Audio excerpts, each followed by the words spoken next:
came here as a visitor, I didn't like playing here very well, only because it was a big ballpark. It always seemed to be cold and damp with a lake out here. It's nice in the daytime when the Cubs play, but at night the wind turns around and comes off the lake and makes it pretty uncomfortable most of the time. But it is one of the granddaddies, or the granddaddy of Major League Baseball parks. And come here, there's a lot of history and a lot of baseball that represents itself when you walk through the doors. So it's nice to play here. This is Bridgeport. It's a brick bungalowed Irish, German, and Hispanic working-class neighborhood from which Comiskey Park draws its heart and soul.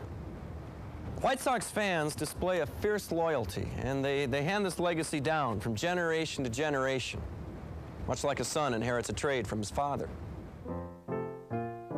The very first generation of White Sox fans witnessed the construction of Comiskey Park back in 1910. Charles Comiskey, a charter owner in the fledgling American League, wanted no less than a baseball palace of the world, as his park was soon nicknamed.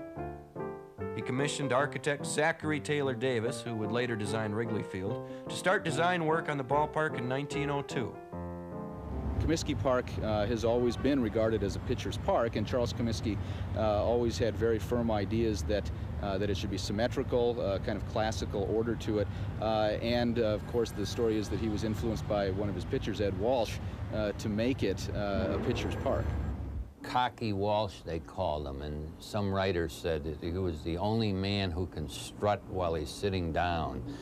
He was a consultant. They had consultants in those days, and he was the star pitcher not only of the White Sox, but all of baseball. This man won 40 games one season, which is just beyond comprehension today. But he met with the architect, and he helped this guy design a pitcher's park. The original Charles Comiskey was a pioneer.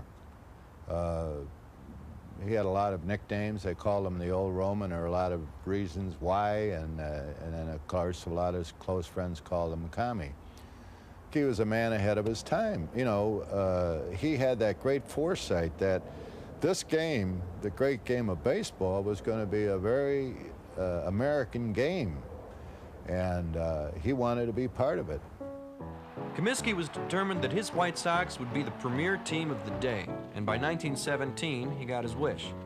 That year, the Sox were world champions. They were loaded with such greats as Eddie Seacott, Ray Schalk, and shoeless Joe Jackson. In 1919, they took the American League pennant again, but when they entered the World Series, the history of the team and the sport of baseball took a dramatic downturn. My memory was my dad and his pals in the kitchen during Prohibition with their near beer and home brew, really, and holding it up to the light. They always did that. They said, "Oh, Joe," they'd telling my dad, that looks like the real thing, so pure. And then they'd get talking about this great baseball team. And I thought that was my heritage, that this great team that had shoeless Joe Jackson and Buck Weaver and, as they call them, Cy Cotty and Gandil and Risberg and all these guys who had, I learned much later, had conspired to dump the 1919 World Series. And these guys were such great players that when they weren't trying, it took them 8 games to lose the World Series. Comiskey was a notorious cheapskate. His White Sox were grossly underpaid despite their enormous talent. And in that fateful World Series of 1919, 8 White Sox players, later known as the Black Sox, conspired to throw the series to Cincinnati. The scandal changed the fortunes of the White Sox forever. So, really, I thought that was my heritage, and then as I grew older and the White Sox descended into 7th or 8th place and would sometimes lose 100 games a year, I realized that that was what I was going to have. But Comiskey Park also has an entirely different history for a different community. The black baseball leagues were coming into their own, and Comiskey Park played host to many of the East-West All-Star games, including the very first one in 1933. The East-West game was a natural because the American Giants, Chicago's team in the Negro National League, played right up the street at 39th Street in the ballpark that had been the original White Sox Park. So it was an obvious thing with the black population of Chicago, and Chicago being really the mecca of Negro baseball, because the man who was the commissioner of the league lived here, just as the commissioner of white baseball lived here. This was the capital of everything in baseball in that day. Oh, we had ball players. Listen, we had guys like that guy Willie Wells and Newt Allen, never used with one hand and never dropped the ball. Oh, we had some men play first base like Goose Tatum, Buck O'Neill, and there's another boy could have made it, George Giles, or you should see him. Cool Papa Bell. Boy, we had so many good ball players. Listen, we'd be glad when we get a chance to play some white team, because when you play them other colored teams, it's like rock against rock. There were no black players in Major League Baseball. And my grandfather said that he felt that the blacks should have a showcase. They had the Negro Leagues in those days. So the first East-West All-Star black game was played at Comiskey Park. Well, it became a tradition. Even in my time, I mean, 55,000 people. It's a great feeling to be playing for a big crowd, because an empty stand, you know you ain't gonna get nothing. But it's a great feeling when you see that stand full. It gives you inspiration to go. It gives you that willpower to do something. And still, if it had a couple of nice-looking girls waiting for you, too, that made it much better.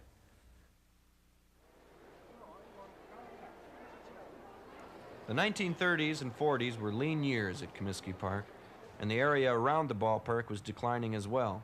Industry was leaving, and the nearby stockyards had closed down. But in the booming 1950s, the South Side came alive again with the advent of the Go-Go White Sox, a team built of outstanding speed, pitching, and defense. The White Sox in 1959 were a great ball club.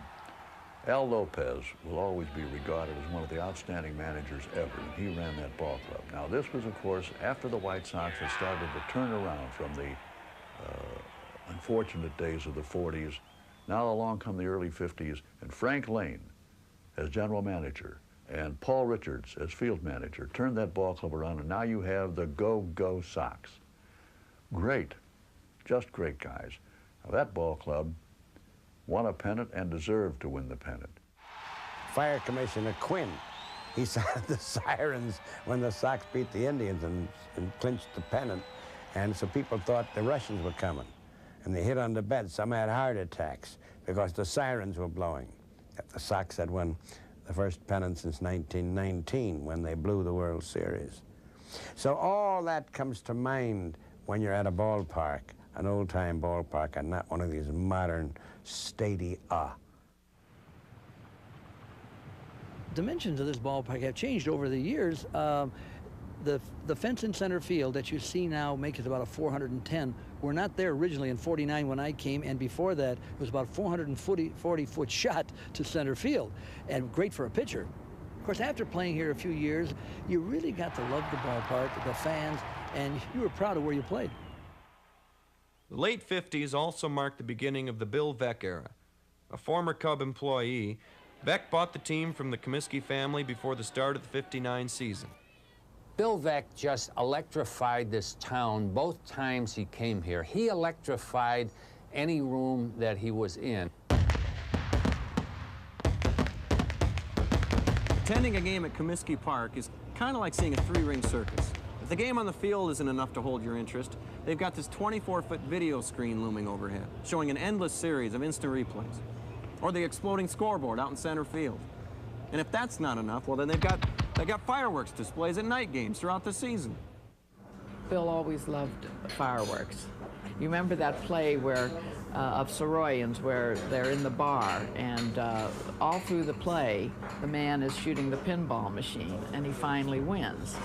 And Bill always loved that play. And this was the little man against the odds, the whole thing.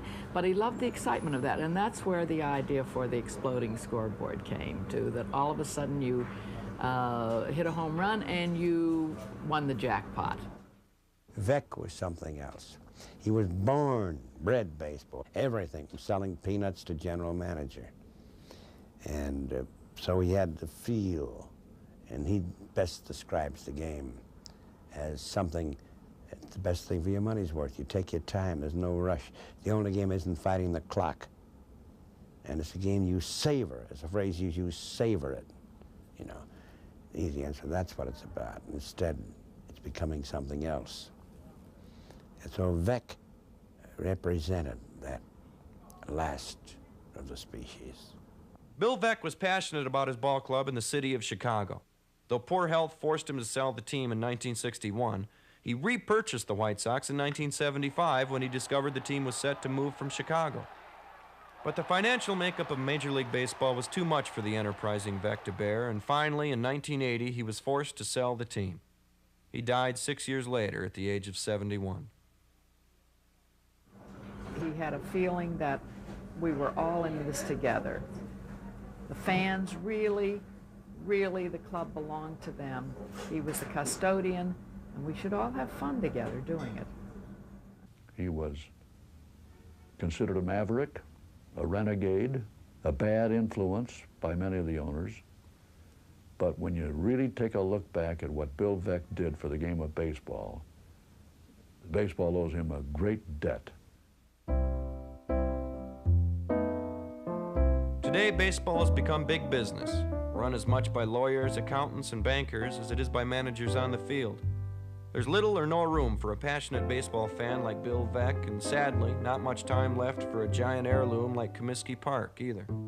By 1991, the former baseball palace of the world will be reduced to a parking lot, serving the patrons of the new stadium, which is under construction, right across the street. Richie Daley said they could drop a bomb at 35th and Bill Veeck Drive and that park wouldn't fall down. And that's the truth. This place is built like a fort. And it's so Chicago. In Europe, they preserve places like this. They preserve their magnificent old buildings. But here, we tear down everything. If we had a civilized society, these people would be sent to prison. It'll be one more McDonald's, one more Golden Arch, one more Howard Johnson, one more Marriott. I'm speaking metaphorically. What I mean is it'll be that kind of park. It'll be like the other domed stadiums. And so what goes is another piece of individuality. Well, Comiskey Park is an old ballpark, and I hate the thought that they're going to build something new there, because I don't think they'll ever discover the charisma that is Comiskey Park. It's a ballpark like Wrigley Field, steeped in tradition. You know, you can't buy that every time you turn around.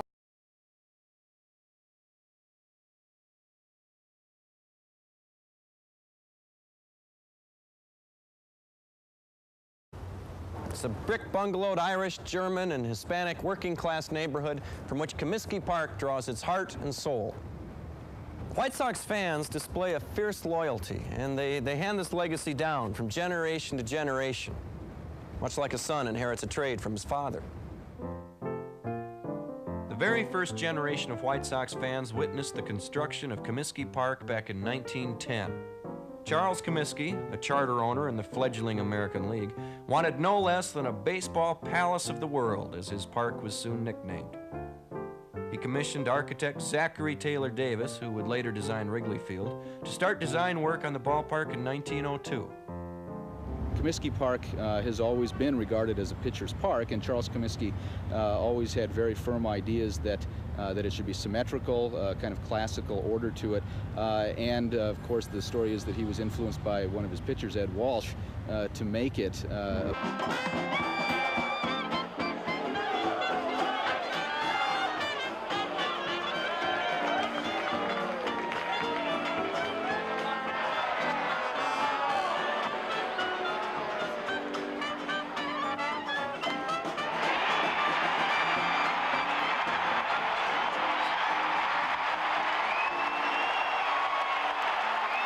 When I came here as a visitor, I didn't like playing here very well, only because it was a big ballpark. It always seemed to be cold and damp with a lake out here. It's nice in the daytime when the Cubs play, but at night the wind turns around and comes off the lake and makes it pretty uncomfortable most of the time. But it is one of the the granddaddies or the granddaddy of Major League Baseball parks. And come here, there's a lot of history and a lot of baseball that represents itself when you walk through the doors. So it's nice to play here. This is Bridgeport.